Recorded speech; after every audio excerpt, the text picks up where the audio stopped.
শালার মাথা আমার ঠিক থাকলো না। কয় 100 বিঘে সম্পত্তি, এই সম্পত্তি আমার খাবে কিটা? যেটারে বিয়ে করে বাড়ি আনি তার ফেরটা একটা মাগি, একটা করে 13টা বিয়ে করলাম, আবার বিয়ে করতে হবে। কাকা আসসালামু আলাইকুম। ওয়ালাইকুম আসসালাম।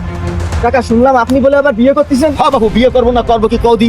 এই যে তোমার চাষি গো, একটা করে 13টা চাষি আনলাম, 100 বিঘে সম্পত্তি, এই সম্পত্তি আমার খাবে কিনা? একটার পর একটা খালি মাইয়ে, একটার পরে খালি একটা মাইয়ে। যতক্ষণ সোয়াল তোমার চাষি গো একটা না বেরোবে, ততক্ষণ আমি বিয়ে করবো, ততক্ষণ আমি বিয়ে করে দেবো। ওর সম্পত্তি দেখবে কিনা? ও কাকা, ও। এই বাংলাদেশের প্রধানমন্ত্রীও কিন্তু একজন মহিলা ছিল। কাকা জজ কন, সেনাবাহিনী কন, পুলিশ কন, ডক্টর কন, হেলিকপ্টার চালাই দিয়েছে আকাশে, সেইখানেও কিন্তু একজন পাইলট মহিলারা আছে ভালো ভালো পোস্টে। মহিলারা? হ্যাঁ, ভাই তো নেই, বোনরা তো আছে।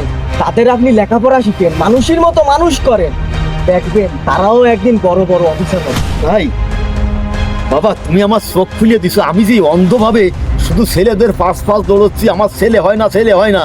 মেয়েরা দেশের প্রধানমন্ত্রী হয়, মেয়েরা বড় অফিসার হয়।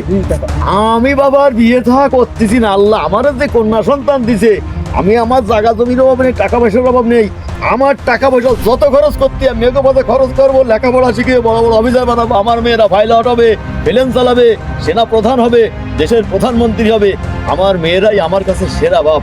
আল্লাহ তোমারে বাঁচায় রাখুক, আমারে ভালো বুদ্ধি দিয়া জন্য।